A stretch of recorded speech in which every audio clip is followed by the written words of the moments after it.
de escuela dominical. Quiero pedirles por favor si pueden pasar al salón para que iniciemos con nuestro tiempo. Bienvenidos a la casa del Señor. Qué gozo y qué privilegio tenemos de estar nuevamente en la casa del Señor. Amén. Bueno, vamos a continuar con nuestra serie de estudios que hemos estado precisamente analizando, estudiando juntos como iglesia de la doctrina cristiana. Y el día de hoy vamos a continuar con el tema de qué es la iglesia, y de manera de subtema le llamaría yo, hoy vamos a ver específicamente qué hace que una iglesia sea una iglesia. Vamos a ver a detalle cuáles son esas características puntuales que hace que una iglesia sea una iglesia, ¿no? Porque podemos tener diferentes conceptos o podemos tener diferentes ideas de qué es una iglesia, pero hoy vamos a ver juntos qué hace que una iglesia sea una iglesia. Permítanme orar y para poner este tiempo en las manos de Dios, oren conmigo para que Dios realmente prepare nuestros corazones y mentes para que podamos aprender juntos esta mañana. Oremos. Señor, gracias le damos esta mañana por el inmenso privilegio que tenemos de venir a su casa, Señor, de congregarnos, de poder orar, Señor, de poder cantar, de poder estudiar su palabra, Señor. Por favor, Señor, yo le ruego que en este tiempo, Señor, usted pueda abrir nuestras mentes, nuestros corazones y sobre todo, Señor, que usted ponga un agradecimiento en nuestros corazones de poder estar hoy en su casa, reunidos, Señor, con alegría, con gozo, Señor, de saber que hemos sido redimidos por la sangre del Cordero, que hemos sido comprados por Cristo, Señor.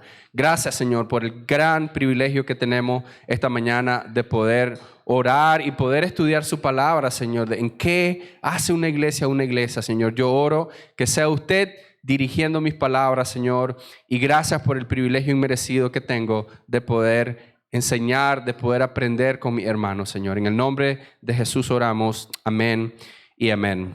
Bueno, quiero iniciar dando un concepto resumido de algunas cosas que hemos visto en qué es la iglesia. Y la iglesia es el conjunto de personas de todo el mundo que profesan su fe en el Señor Jesús y que solo por medio de la fe en Cristo basan su salvación, que se reúnen para adorar a Dios y que viven en obediencia a la palabra de Dios, que es la autoridad máxima de sus vidas, vidas que son transformadas a la imagen de Cristo día a día. Si nosotros podemos encontrar muchas ideas o cómo vemos la iglesia, esta sería una muy buena manera de ver la iglesia. Somos un conjunto de personas, no solamente de acá de Petra Bolonia, pero de Petra Managua, Petra Chinandega, de la isla, de Nicaragua, de Estados Unidos, de China, de todas partes del mundo, que basan su fe solamente en el Señor Jesucristo. Tenemos que recordar que para poder ser salvo y ser parte del cuerpo de Cristo, necesitamos creer en Cristo. No nos hace parte de la iglesia el venir a la iglesia. No nos hace parte de la iglesia cantar las canciones de la iglesia. No nos hace parte de la iglesia venir los martes a grupos pequeños o jueves. No. Eso es parte de un programa que tenemos para crecer en el Señor. Pero ser parte de la iglesia del Señor, ser parte del cuerpo del Señor, es únicamente por medio de la fe en Cristo Jesús. Amén. Me recuerdo de un ejemplo bastante interesante de alguien que están en la iglesia y alguien va donde el pastor y le dice: pastor, detenga a todo el mundo, que nadie salga porque me robaron la cartera. Y el pastor dice: gloria a Dios, están viniendo los pecadores a la iglesia. Pero realmente, hermanos, creo que ya los pecadores estamos en la iglesia. Amén. Y es importante reconocer eso, que todos los que estamos acá somos pecadores que hemos sido redimidos por la sangre de Dios. Amén. También algo importante que vamos a ver hoy, y en la siguiente lámina dice que la iglesia es el pueblo de Dios comprado por la sangre de Cristo, llamados para vivir para Él. Y acá hay algo importante. Dice, unidos en amor, verdad y propósito. La iglesia, todos nosotros, cada uno de nosotros, debemos de estar unidos en Cristo, en amor, verdad y propósito. Es por eso de que el crecimiento en la iglesia va a ocurrir no numéricamente, porque muchas veces se espera que una iglesia crezca solamente numéricamente. Pero ¿qué pasa con la unidad? ¿Qué pasa con el amor? ¿Qué pasa con la verdad del evangelio? ¿Y qué pasa con el propósito de por cuál la iglesia existe? Es necesario que nos veamos no solamente como cuántas personas habemos, sino cuánto estamos creciendo como iglesia. ¿Cuánto nosotros estamos creciendo en el conocimiento de Dios como iglesia? Más allá de pensar, como muchas veces erróneamente se busca un crecimiento numérico, lo cual no es malo, lo cual va a venir en su tiempo, en el tiempo de Dios, pero principalmente es urgente que crezcamos espiritualmente en amor, en verdad y propósito como iglesia. Y esto que sigue, hermano, para mí fue algo que me llenó de mucho ánimo y espero que esta declaración también sea de ánimo para ti. Dice la siguiente lámina: no existe ningún otro grupo, etnia, raza, comunidad, rico, pobre, inteligente, necio, rápido, lento, científico o iletrado, escuchen bien, que goce del privilegio inmerecido como lo hacen los que son parte de la iglesia de Cristo. Tú puedes pensar, y quiero acá hacer un paréntesis, tú puedes pensar en los innumerables grupos que existen allá afuera. Grupos de motociclistas, grupos de clubs, grupos de personas. Existen un sinnúmero de grupos allá afuera. Pero ninguno de ellos, que no está en Cristo, goza del privilegio que nosotros tenemos de ser parte del cuerpo de Cristo por medio de Jesús. Amén. Tú puedes pensar y hasta en tu carne puedes envidiar los clubes de fútbol, los jóvenes tal vez, o los adultos, un club X de afuera y tú dices, wow. Pero ¿sabes qué? Tú te encuentras en el mejor grupo, que es aquellos que pertenecen al Cordero inmolado. Gozamos de las bendiciones eternas, de la paz verdadera, de la gracia complaciente de Dios, de la mayor protección, de lo más aterrador del universo. Piensa en esto por un momento. La iglesia goza de esto. Está protegida, está resguardada en Dios mismo y está protegida de la ira eterna del Padre 3 veces santo. Amén. Tenemos que ver la iglesia como algo no solamente superficial, pero realmente la iglesia es la esposa que está protegida, la que fue acepta por medio de Cristo. Amén. Y ese es un privilegio que tenemos. Algo que debemos de recordar es que Jesús es quien edifica su iglesia y lo vemos en Mateo 16, 18. Dios llama y atrae a su iglesia una y otra vez hacia Él para que le adoren y vivan conforme a sus estatutos. Entonces quiero que te muevas conmigo y estamos pasando de definir características de la iglesia al propósito de la iglesia. ¿Por qué existimos como iglesia? Y nuevamente, en todo este proceso vemos la misericordia de Dios que nos llama hacia Él una y otra vez, como lo hizo con el pueblo de Israel. Si tú has sido comprado por la sangre de Cristo, créeme que aun cuando falles, aun cuando flaquees, Él te va a traer una y otra vez a Él. Una y otra vez a Él. Amén. Solo Dios, y esto es muy importante, solo Dios puede ver el corazón. En 2 de Timoteo 2:19.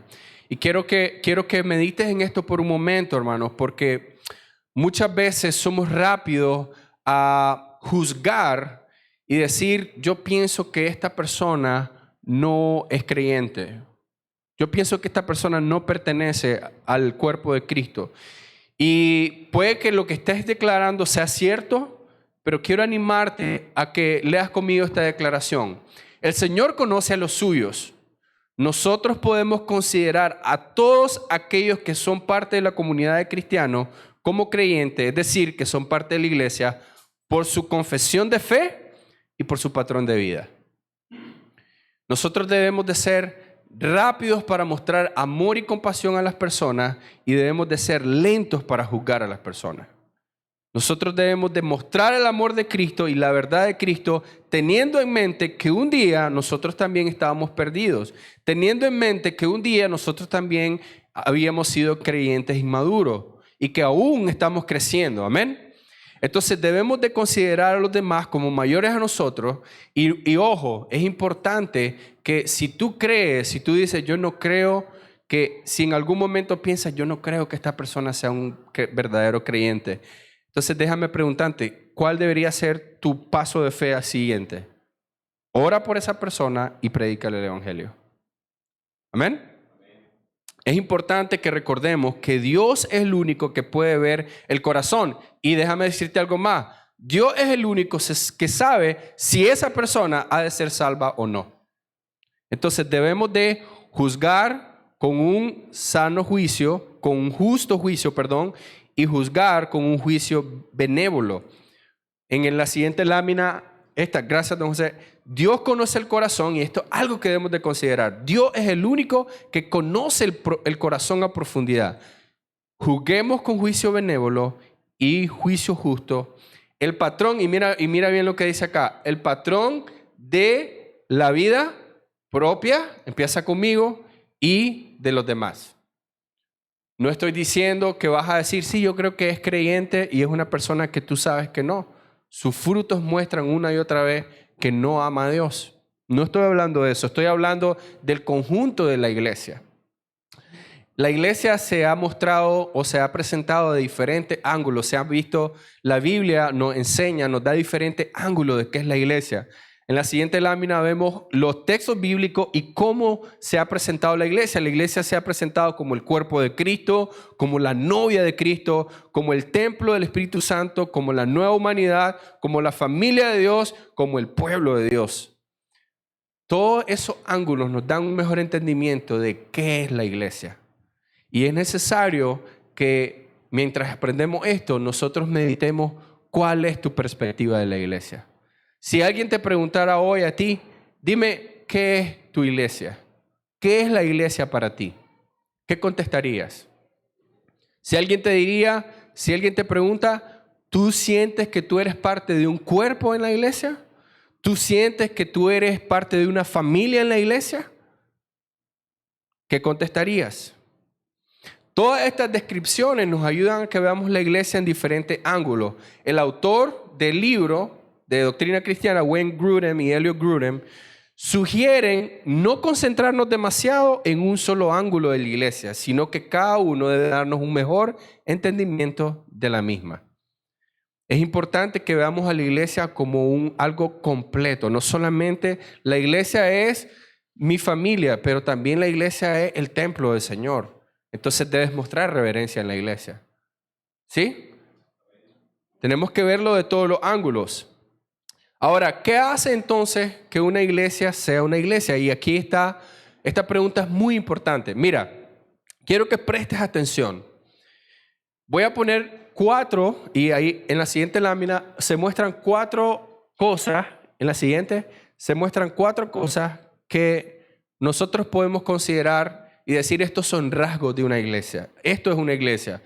Personas que hablan cosas espirituales. Se reúnen en un templo en vez de un café, un lugar, ¿no? Cantan y oran juntos y leen la Biblia. Eso hace una iglesia. Ahora, estos elementos son importantes dentro de la iglesia, pero no nos hace una iglesia. Hay mucho más allá de esto que nos convierte en una iglesia. Y vamos a hablar precisamente de esas características o esas marcas distintivas que hacen que una iglesia sea una iglesia.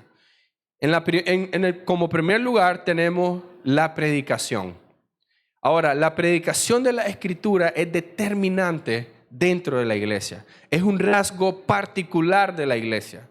Tú puedes ir a un lugar donde, y lamentablemente han existido pseudo grupos que se llaman o se quieren identificar como iglesia.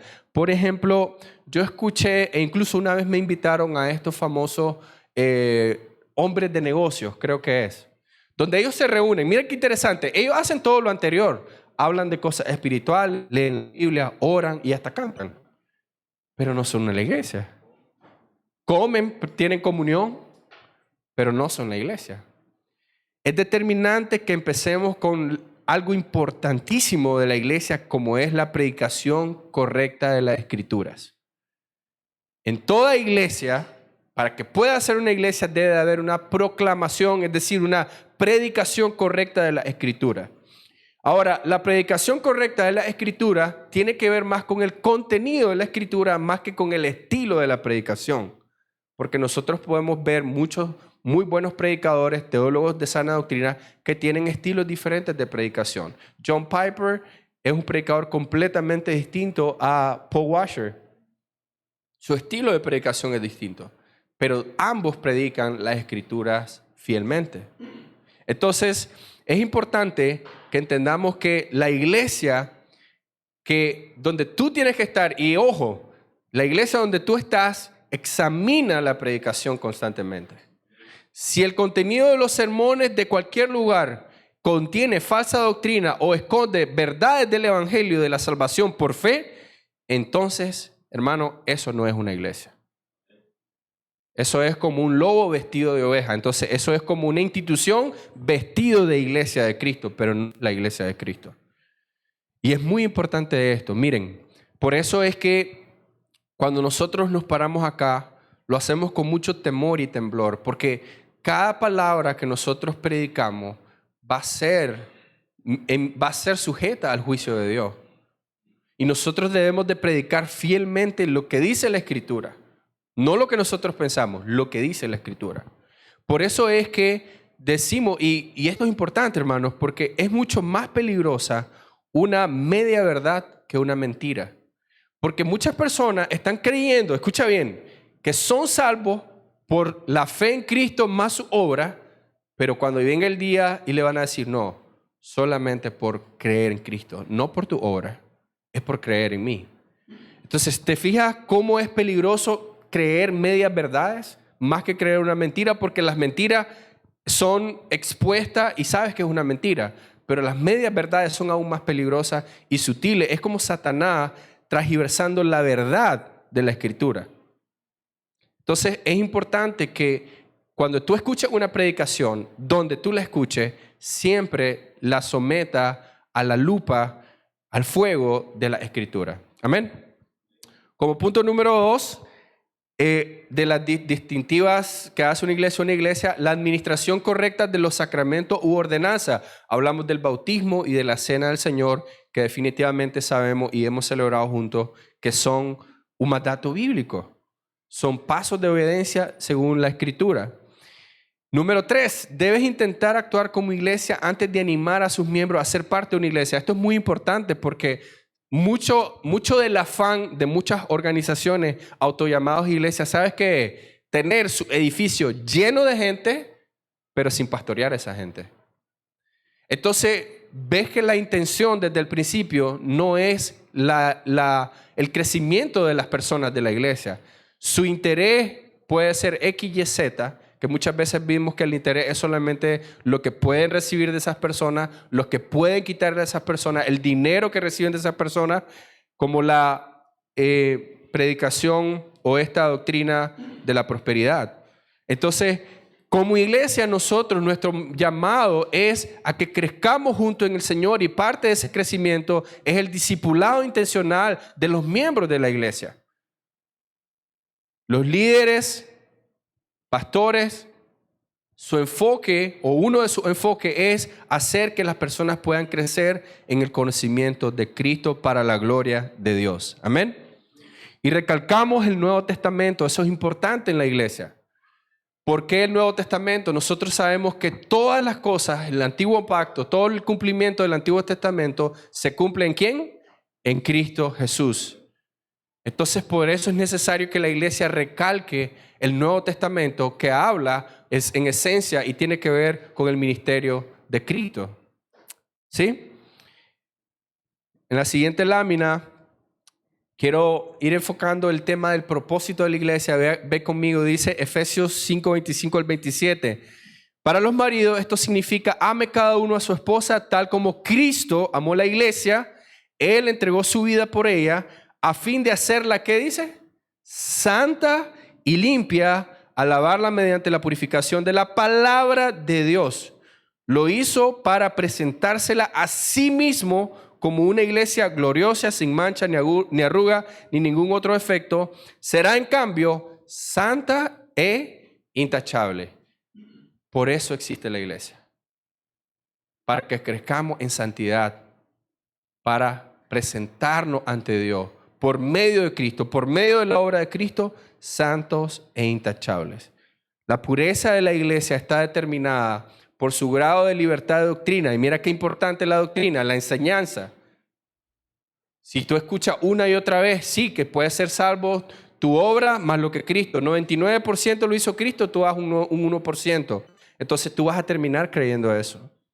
Y vas a crecer en autosuficiencia, en autojusticia, en orgullo, porque tú vas a decir, yo aporto a mi salvación. Entonces, el grado de libertad de doctrina también va a determinar la pureza de la iglesia. Porque una iglesia que reconoce que solamente por la obra de Cristo es salva, va a ser humillada. Porque sabe que es incompetente e incapaz de salvarse a sí misma. Amén.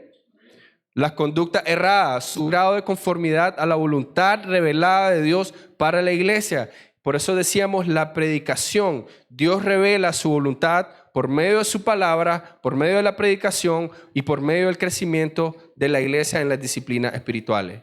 Como meta o como uno de los propósitos de Dios para la iglesia, uno de los propósitos principales es la meta de Dios para la iglesia es hacerla santa, como veíamos en Efesios 5, 25 al 27. Es necesario que podamos crecer en santidad como iglesia y como individuos.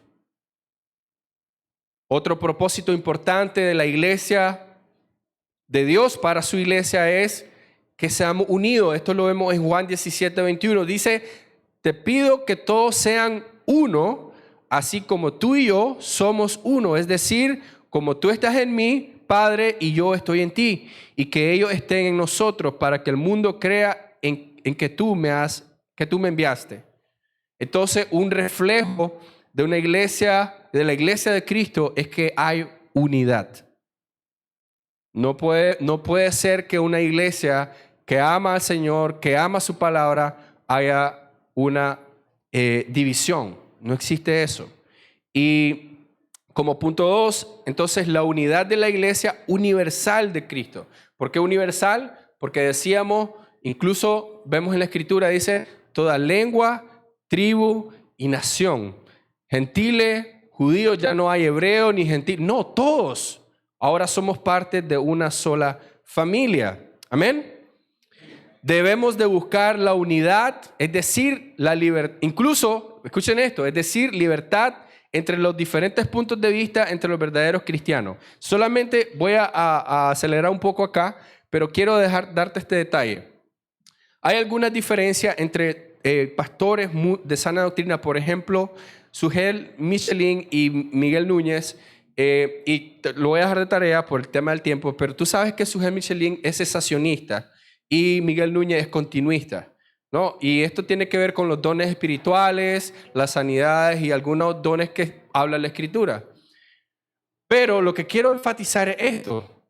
Aún así, ambos son creyentes y ambos muestran el amor de Dios. Hermanos, nosotros no todos vamos a ser iguales. Dios nos creó diferente y vamos a pensar en algún momento diferente, siempre y cuando lo hagamos dentro de la Escritura. Amén. Es decir, no quiero que el día de mañana me diga, hermano, yo creo que la salvación ahora sí, yo aporto un 0.01%. No. Otro ejemplo, rápidamente, y les voy a regalar el enlace de una enseñanza de Coalición por el Evangelio sobre el continuismo y cesacionismo. Pero otra interesante diferencia es el pastor John MacArthur y R.C. Sproul. En esencia, la diferencia de ellos tiene que ver con el bautismo. Uno cree que sí puede bautizar infantes, otros creen que no, que tiene que ser una persona ya que profese la fe. Pero es interesante porque al final ambos tienen una enseñanza poderosa y ambos nos han dejado un legado increíble en nuestra fe. Amén. Entonces estoy dando estos dos grandes ejemplos. ¿Sabes por qué? Porque admiro a estos hombres que aún con los puntos de vista diferentes en doctrinas secundarias, aún así se aman. Amén. Podemos amarnos aún con nuestras diferencias. Amén. La iglesia que tiende a estar constantemente en desacuerdo con los demás debe considerar en oración que también está trabajando hacia la meta de Cristo de procurar la unidad de los cristianos. Unidad. ¿Qué es lo que Jesús le está diciendo al Padre? Que sean uno como tú y yo. La unidad. Es muy, muy importante. Quiero ir terminando con la siguiente reflexión, hermano. ¿Qué tanto amas a tu iglesia? Solo quiero que medites en esto. Puedes escribirlo y medita durante la semana. Pero, ¿qué tanto amas a tu iglesia local? Y quiero que tomes muy en serio estas preguntas porque, ¿sabes? Al final, aprendíamos en la prédica hace unos domingos que no es posible que tú digas que tú amas a Cristo, pero que rechaces su iglesia. No es posible. Quiero que medites qué tanto tú amas a la iglesia.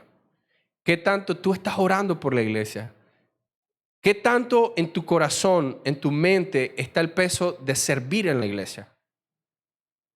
Es muy importante que veamos esto porque ¿cómo se ve la unidad para ti?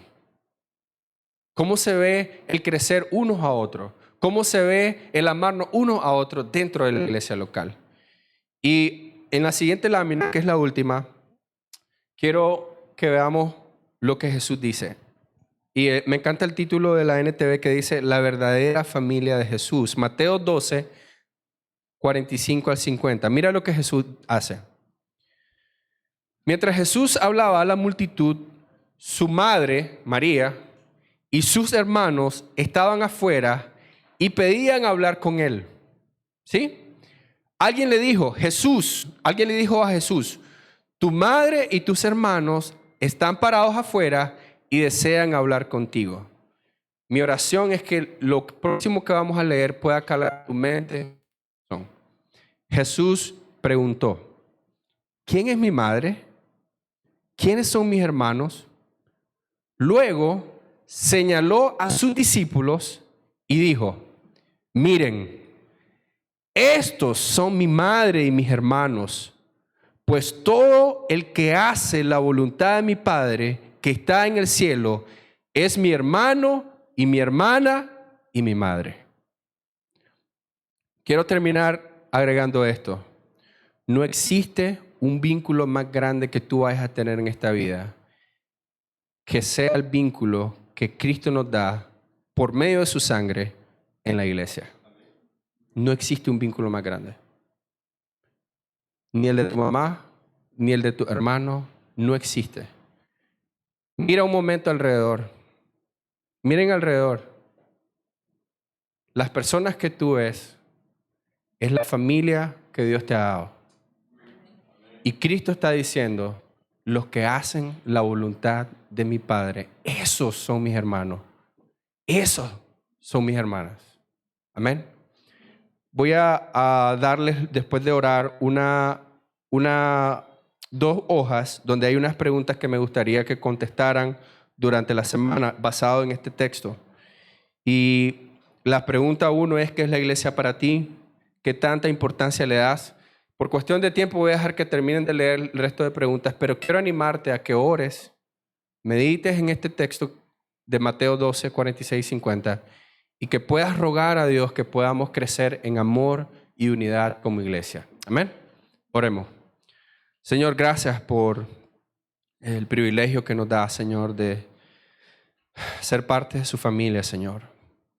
Señor, es increíble cómo por medio de la obra de Cristo usted hace una obra perfecta, Señor. Hace una obra eterna. Señor, yo sé que un día, Señor, vamos a estar delante de usted adorándole por una eternidad. Y aunque nos duele pensar, pero muchos de nuestros familiares, Señor, no van a estar ahí. Muchos que rechazan a Cristo no van a estar ahí, son personas que apreciamos.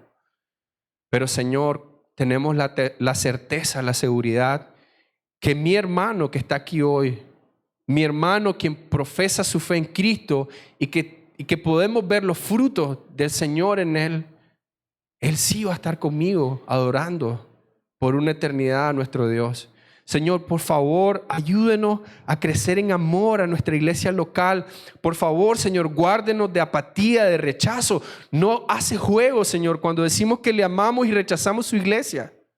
Ayúdenos, Señor, por favor, a amarnos uno a otro, a exhortarnos uno a otro, a enseñarnos uno a otro por medio de su palabra, por medio de su predicación. Denos humildad, amor, denos verdad, justicia. Ayúdenos, Señor, a poder mostrar a Cristo a nuestros hermanos en la iglesia. Y gracias, Señor, por el privilegio que tenemos de poder llamarnos hermanos, de poder llamarnos hermanas. Gracias, Señor, por la familia que nos ha dado. Gracias, Señor, porque sabemos que todo ha sido por la obra de Cristo en la cruz del Calvario. Oramos todo esto en su nombre. Amén y amén. En breve iniciamos, hermano.